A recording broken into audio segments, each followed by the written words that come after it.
My name is Ryan Fobbs Graves, and I am a former F-18 pilot with a decade of service in the U.S. Navy, including 2 deployments in Operation Enduring Freedom and Operation Inherent Resolve. I have experienced advanced UAP firsthand, and I'm here to voice the concerns of more than 30 commercial aircrew and military veterans who have confided their similar encounters with me. Today, I would like to highlight 3 critical issues that demand our action. As we convene here, UAP are in our airspace, but they are grossly underreported.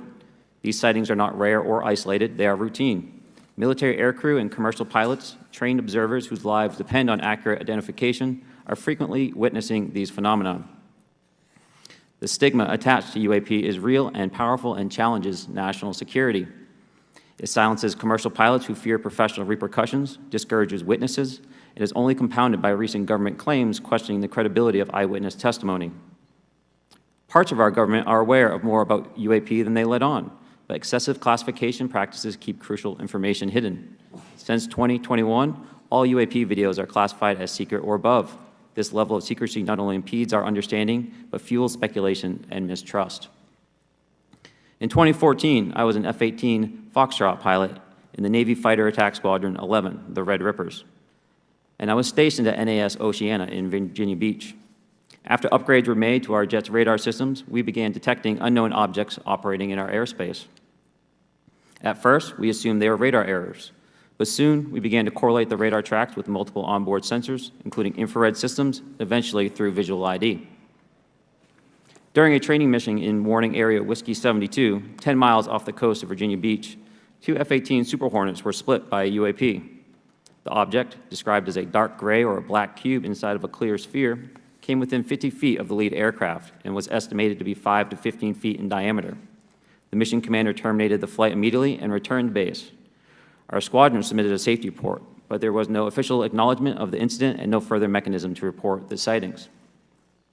Soon, these encounters became so frequent that aircrew would discuss the risk of UAP as part of their regular pre-flight briefs.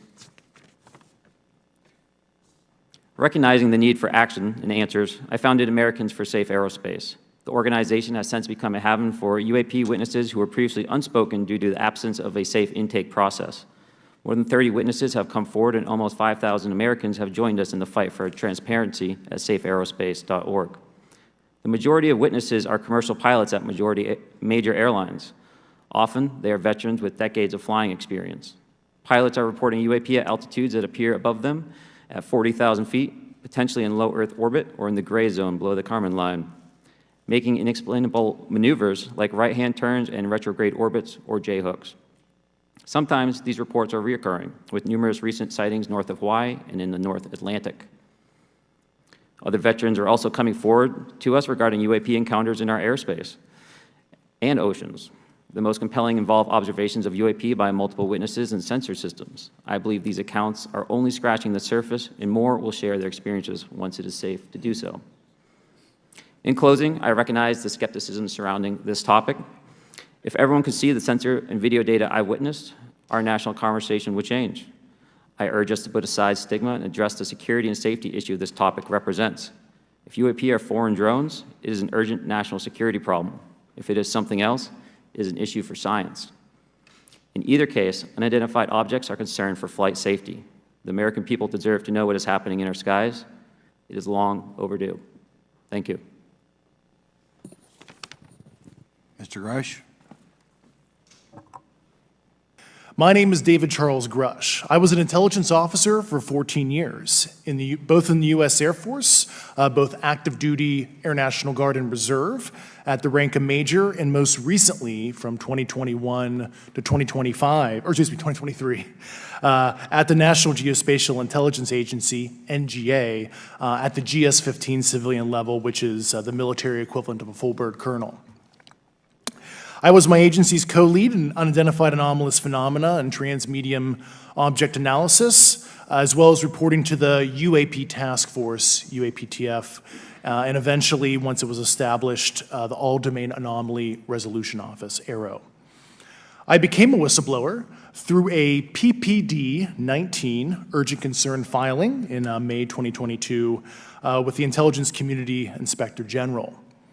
Following concerning reports from multiple esteemed and credentialed current and former military and intelligence community individuals that the U.S. government is operating with secrecy above congressional oversight with regards to UAPs.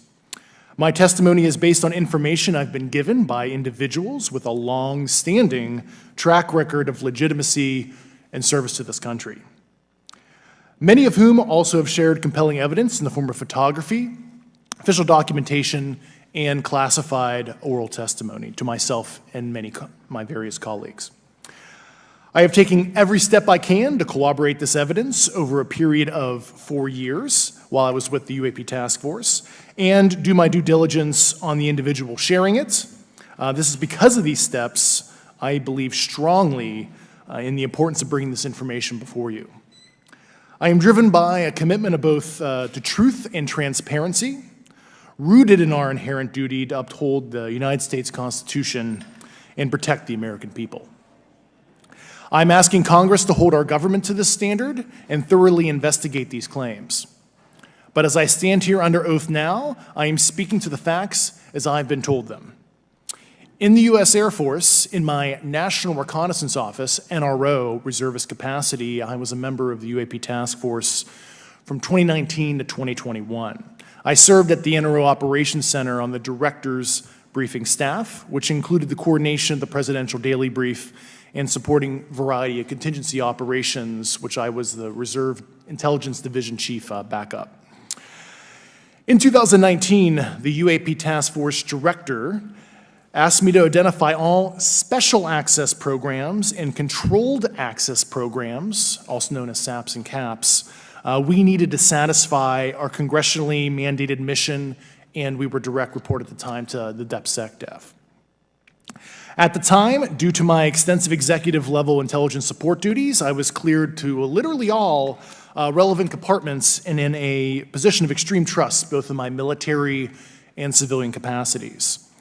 I was informed in the course of my official duties of a multi-decade UAP crash retrieval and reverse engineering program, to which I was denied access to those additional read-ons when I requested it. I made the decision, based on the data I collected, to report this information to my superiors and multiple inspectors general, and in effect becoming a whistleblower. As you know, I've suffered retaliation for my decision, but I am hopeful that my actions will ultimately lead to a positive outcome of increased transparency. Calling myself first for some questions.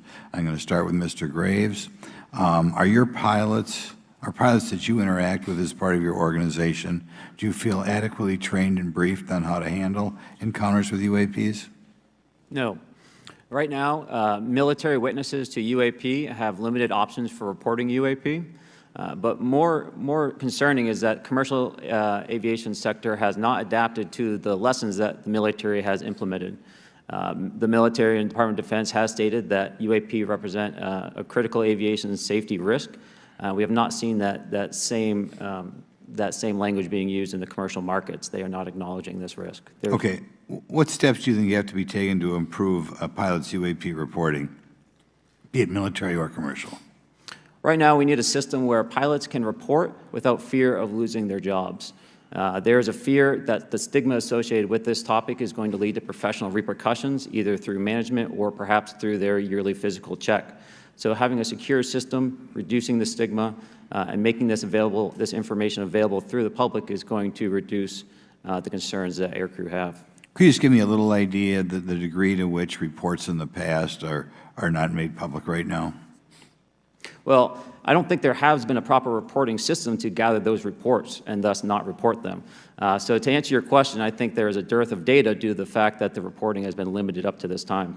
Could you tell me why you believe it's, kind of to play the devil's advocate, a reason why some of this stuff should not be available to the public? There's certainly some national security concerns when we use our advanced sensors in our tactical jets to be able to identify these objects. However, there's no reason that the objects themselves would be classified. I would be curious to see how the security classification guideline actually spells out the different nuances of how this topic is classified from the perspective of UAP, not national security.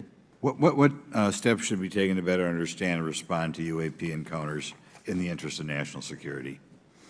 There needs to be a location where this information is centralized for processing, and there needs to be a two-way communication loop so the operators on the front end have a feedback and can get best practices on how to process information, what to do, and to ensure that their reporting is being listened to. Right now, there is not a lot of back and forth. Is there anything else for the two of you briefly beyond this reporting system that you think that we can do as a government to encourage and facilitate more civilian reporting? I think we're doing it right now. Okay, great. I think this hearing is going to show the American people that their government takes this topic seriously. And how about civilians that may not be pilots? What kind of process could be in place for civilians who are not pilots, who may have UAP encounters? Do either of you have any suggestions that could facilitate that? My recommendations would be to make that a sensor-centric operation in order to make it as objective as possible. Okay. Sir, Mr. Fravor? No, I agree with Mr. Graves on that. Thank you. My last question, and sometimes I know that you have also said some of these answers in the past, but we're trying to get them on the public record as well, which is really important. Mr. Grusch, finally, do you believe that our government is in possession of UAPs?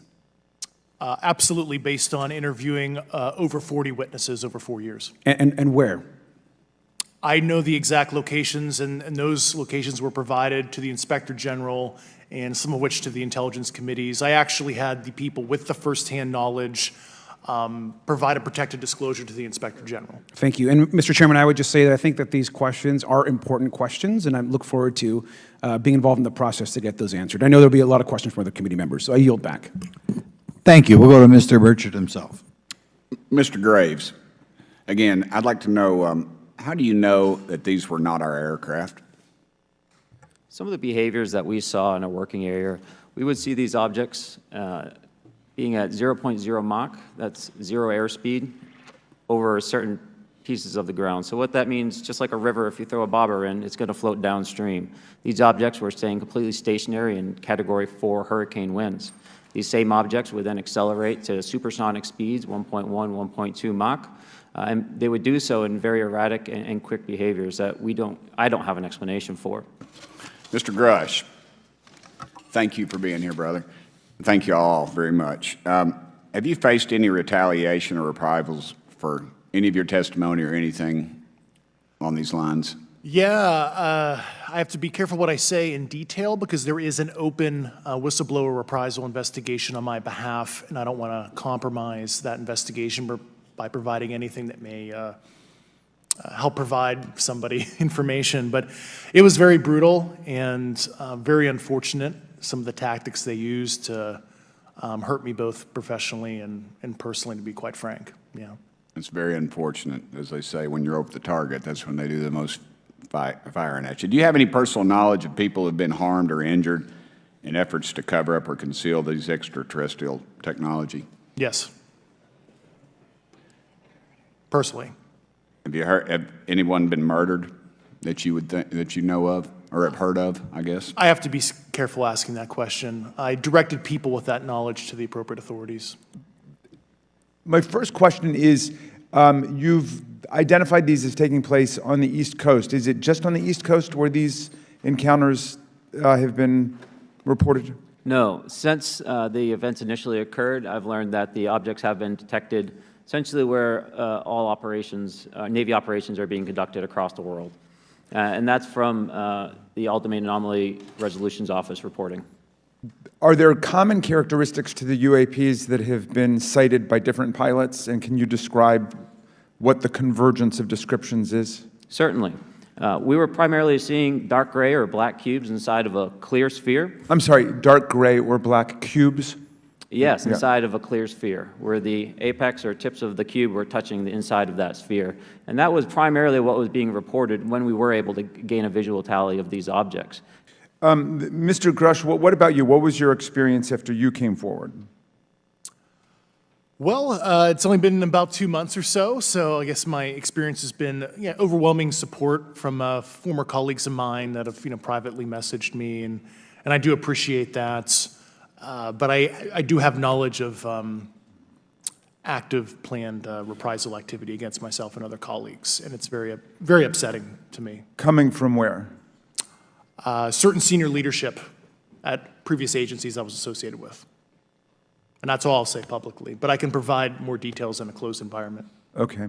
Well, I hope you understand that there would be bipartisan rejection of any attempt to vilify, demonize, or engage in other reprisals against our witnesses and people who are telling the truth from their perspective. Yeah, there were certain colleagues of mine that were brutally administratively attacked, and it actually makes me very upset as a leader to see that happen to other coworkers and actually superiors of mine over the last 3 years. How do you account for that response? That seems like a bizarre response.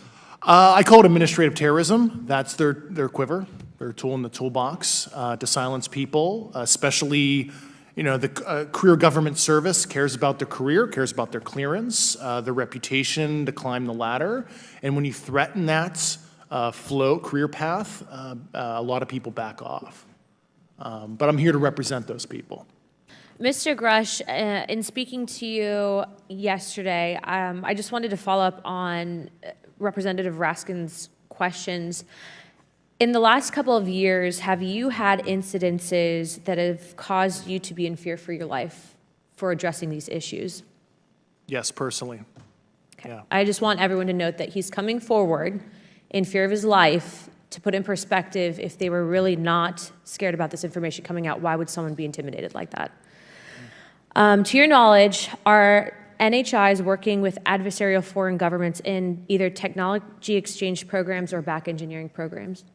I don't have data on that. I'm not sure. Have you heard or you had people come forward to present that evidence? Not that particular evidence that you just espoused. Okay, on the 19th of April, Dr. Kirkpatrick, head of AARO, had said that he did not find any evidence of UAPs. You also stated that you had, in your interview, that you had briefed him on information that you were uncovering, but that he did not follow up with you. Were the items that you divulged to him pertinent to national security? Yes, him and I had a classified conversation in April 2022 before he took over AARO in July 2022, and I provided him some concerns I had. Do you know why he might not have followed up with you? Unfortunately, I cannot read his mind. I wish he did. I was happy to give sage counsel to him on where to look when he took the helm of AARO. Okay, and then my last question for you before I move to Mr. Graves is you received prior approval from the Defense Department to speak on certain issues, correct? Correct, through DOPSR, DoD Pre-Publication and Security Review, and I just want to remind the public, they're just looking from a security perspective. These are my own personal views and opinions, not the department's. Okay, I'm asking that though mainly because I think that there are many people that would like to discredit you, so it does bring a certain amount of credibility to your testimony. I'm required by law to do that as a former intelligence officer, or I go to jail for revealing classified information. Yeah, we don't want you to Yeah. go to jail. My next question would actually be for Mr. Graves. Can you please explain to me in detail the event that occurred at Vandenberg Air Force Base? Certainly. In the 2003 timeframe, a large group of Boeing contractors were operating near one of the launch facilities at Vandenberg Air Force Base when they observed a very large 100-yard sided red square approach the base from the ocean and hover at low altitude over one of the launch facilities. This object remained for about 45 seconds or so before darting off over the mountains.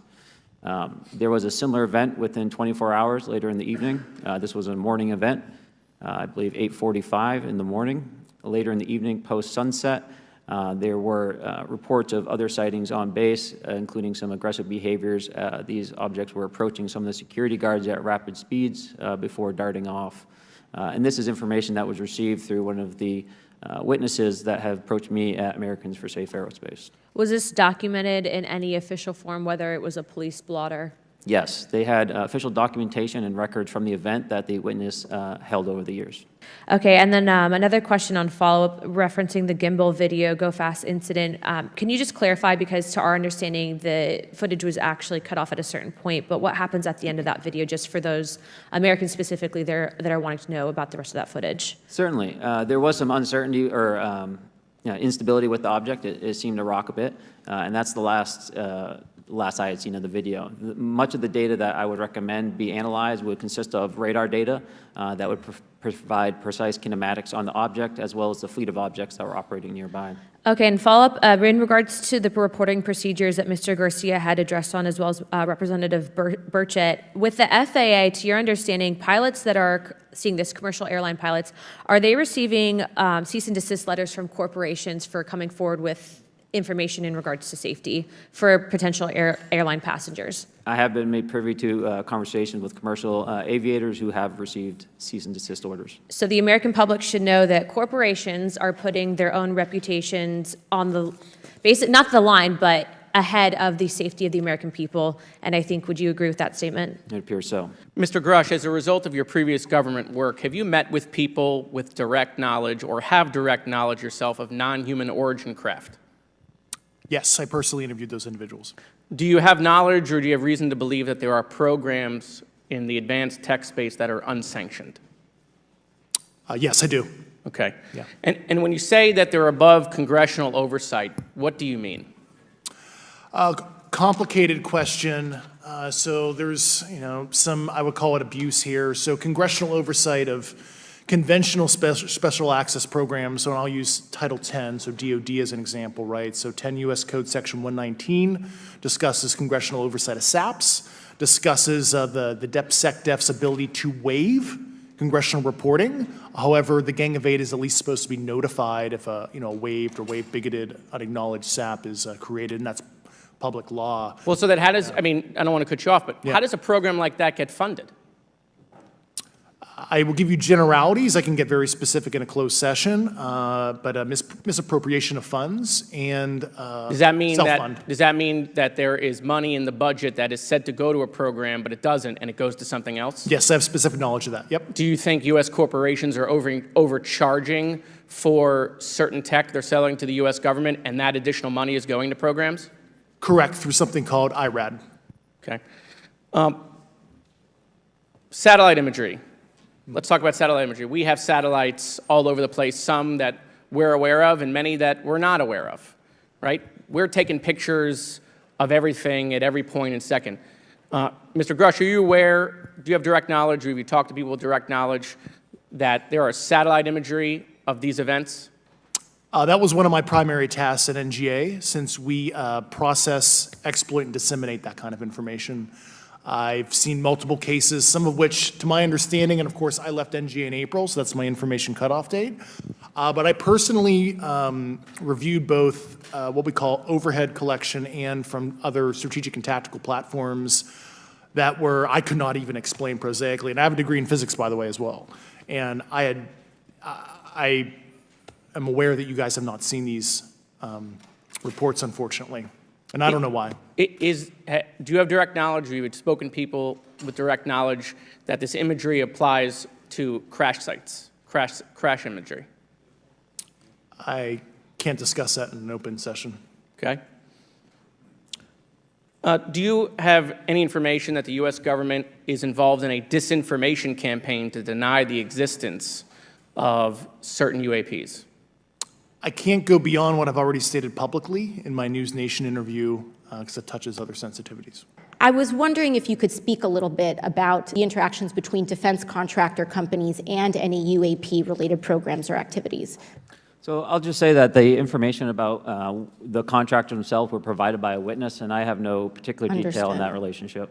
Now, when it comes to notification that you had mentioned about IRAD programs, we have seen defense contractors abuse their contracts before through this committee.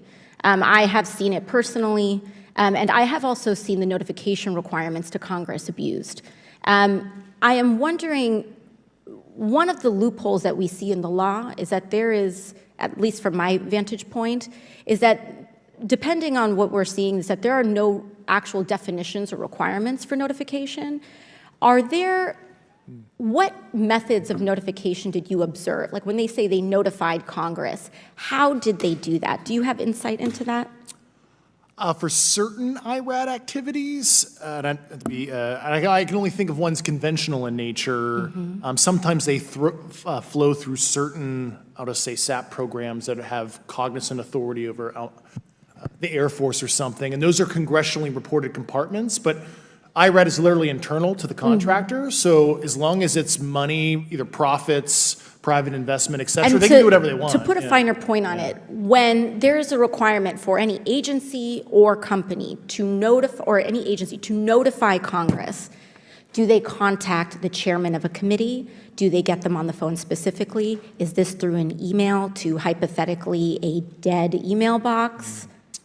A lot of it comes through what they call the PPR, Periodic Program Review Process. If it's a SAP or Controlled Access Program Equity, and then those go to the specific committees, whether it be the SAS, Okay. CASC, HISI. Thank you. I apologize, I just, my time is limited. Mr. Graves, one of your main concerns is that the FAA currently does not have an official process to receive reports of UAP from pilots or others, correct? Correct. And in your experience, what data should the Aero program prioritize for potential collection? We have, location, date, time, but are there other specific characteristics that should be included in these reports? Certainly. I think that there's two categories that would be important. One would be kinematics and understanding the specifics of how the vehicle or objects are moving.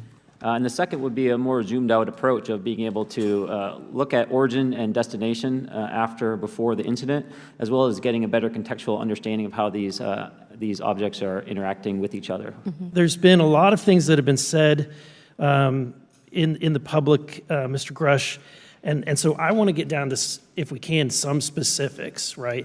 So at one point you had said that there has been harmful activity or aggressive activity. Has any of the activity been aggressive, been hostile in your reports? I know of multiple colleagues of mine that got physically injured.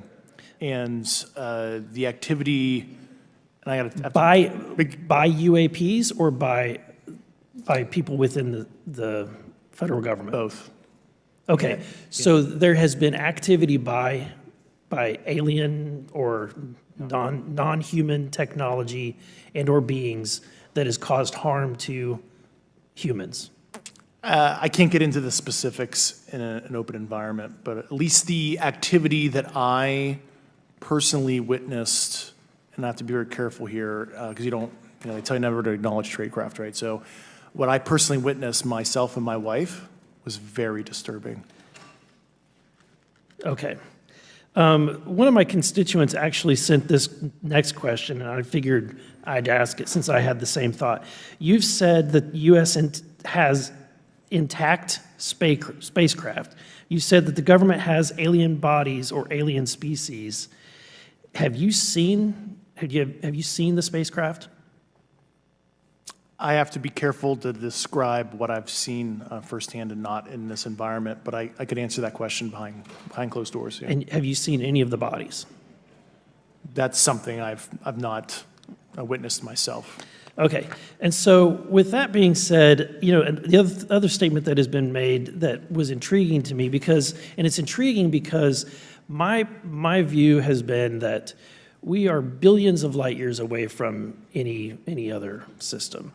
And the concept that an alien species that's technologically advanced enough to travel billions of light years gets here and somehow is incompetent enough to not survive Earth or crashes is something that I find a little bit far-fetched. And with that being said, you have mentioned that there's interdimensional potential. Could you expound on that?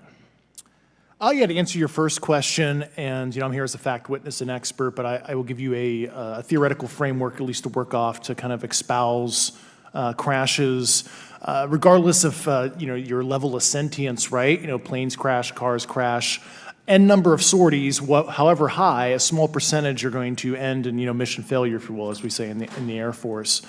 And then in terms of multidimensionality, that kind of thing, the framework that I'm familiar with, for example, is something called the holographic principle. It derives itself from general relativity and quantum mechanics, and that is If you want to imagine a 3D object such as yourself casting a shadow onto a 2D surface, that's the holographic principle. So you can be projected, quasi-projected from higher dimensional space to lower dimensional. It's a scientific trope that you can actually cross, literally, as far as I understand, but there's probably guys with PhDs that we could probably argue about that. But you have not seen any documentation that that's what's occurring? This is Only a theory. theoretical framework discussion, yes. Okay. Okay. Occam's razor is that these aircraft, have they been identified that they are being produced by domestic, military and contractors? Is there any evidence that that's what's being recovered? Not to my knowledge, plus the recoveries predate a lot of our advanced programs that I previously am witting of, so. Would it be safe to say that there could be a scenario today where you have an aircraft that crashes and because it's been involved in one program from one federal agency, but the agency that retrieves it is not aware of that program, and to them it appears alien in origin? I mean, that's a hypothetical situation. I'm not aware of any historical situation that would match that you described, so. You're not aware, it has not happened that you're aware of? That I'm aware of. Thank you, Mr. Chairman. I yield back.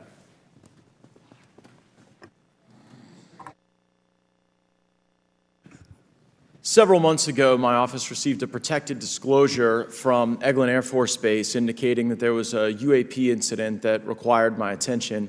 I sought a briefing regarding that episode and brought with me Congressman Burchett and Congresswoman Luna. We asked to see any of the evidence that had been taken by flight crew in this endeavor and to observe any radar signature as well as to meet with the flight crew. We were not afforded access to all of the flight crew. And initially, we were not afforded access to images and to radar. Thereafter, we had a bit of a discussion about how authorities flow in the United States of America, and we did see the image. And we did meet with one member of the flight crew who took the image. The image was of something that I am not able to attach to any human capability, either from the United States or from any of our adversaries. And I'm somewhat informed on the matter, having served on the Armed Services Committee for 7 years, having served on the committee that oversees DARPA and advanced technologies for several years. When we spoke with the flight crew, and when he showed us the photo that he'd taken, I asked why the video wasn't engaged, why we didn't have a FLIR system that worked. Here's what he said. They were out on a test mission that day over the Gulf of Mexico. And when you're on a test mission, you're supposed to have clear airspace. Not supposed to be anything that shows up. And they saw a sequence of 4 craft in a clear diamond formation for which there is a radar sequence that I alone have observed in the United States Congress. One of the pilots goes to check out that diamond formation and sees a large floating, what I can only describe as an orb. Again, like I said, not of any human capability that I'm aware of. And when he approached, he said that his radar went down, he said that his FLIR system malfunctioned, and that he had to manually take this image from one of the lenses, and it was not automated in collection, as you would typically see in a test mission. So I guess I'll start with Commander Fravor.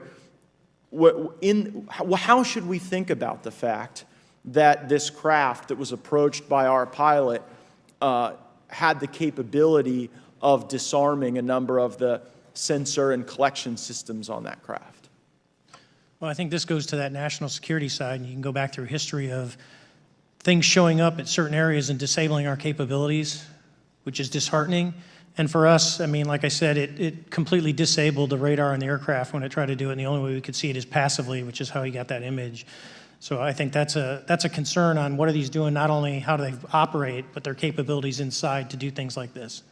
And how should we think about 4 craft moving in a very clear formation, equidistant from one another, in a diamond?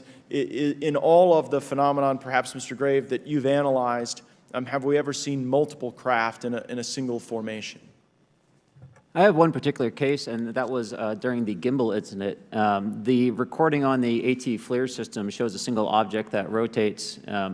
You hear the pilots refer to a fleet of objects that is not visible on the FLIR system, and that was something that I witnessed during the debrief as part of the radar data on the situational awareness page. I would like to add, however, Congressman, there's a small bit of anger, I would say, I would feel that those pilots are still facing that difficulty in reporting this topic, and they don't have the tools to be able to mitigate this issue. It just goes to show how serious this is and why this is such an important issue for our pilots and for our nation. It was stated explicitly to me by these test pilots that if you have a UAP experience, the best thing you can do for your career is forget it and not tell anyone.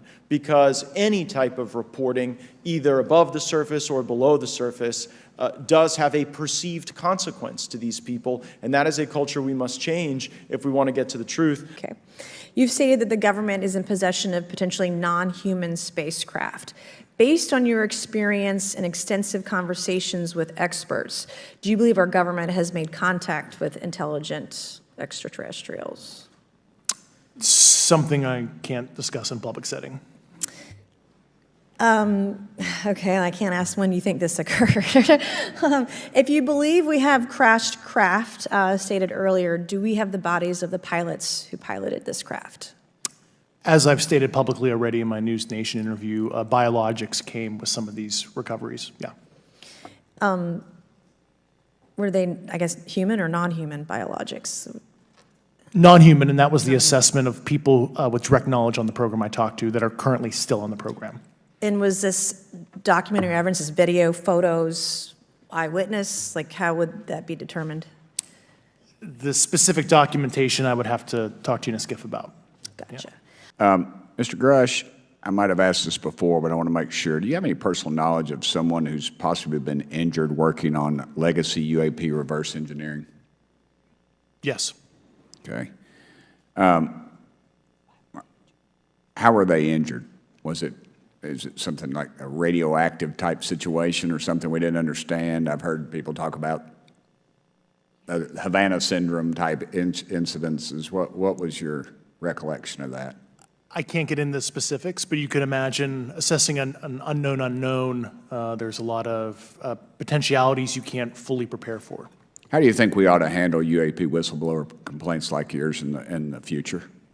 Yeah, there was some issue with mine. So, PPD-19 process, it goes to the Intel committees, either through PPD-19 or ICD-120. There's not a good way for the Intelligence Community Inspector General to provide that to other committees. And I asked my information to be sent to the House and Senate Armed Services Committee because there are Title X equities at play, but there was no smooth process to do so. Yeah. That's a trash can. Are you aware of any individuals that are participating in reverse engineering programs for non-terrestrial craft? Personally, yes. Mm-hmm. Do you know any that would be willing to testify if there were protections for them?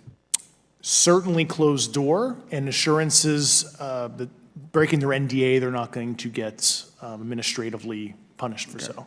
Yeah. Mr. Grusch, why is it that you refer to the phenomenon as non-human intelligence? Why deviate from the basis of extraterrestrial life? I think the phenomenon is very complex, and I like to leave an open mind analytically to specific origin.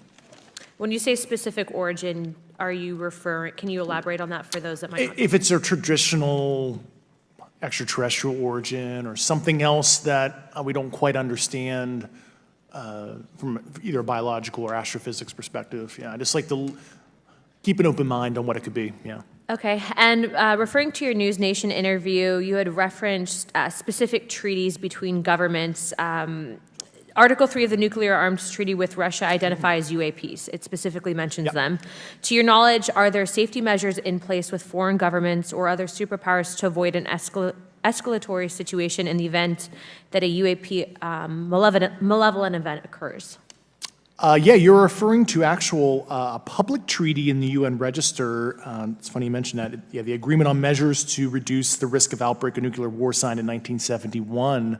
Unclassified treaty, publicly available.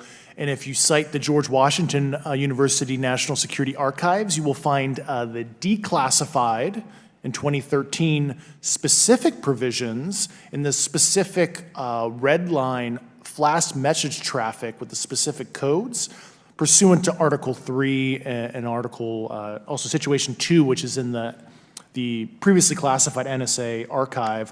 What I would recommend, and I tried to get access, but I got a wall of silence at the White House, was those specific incidents when those message traffic was used. I think some scholarship on that would open the door to a further investigation using those publicly available information. Thank you. And then my last question with 51 seconds remaining.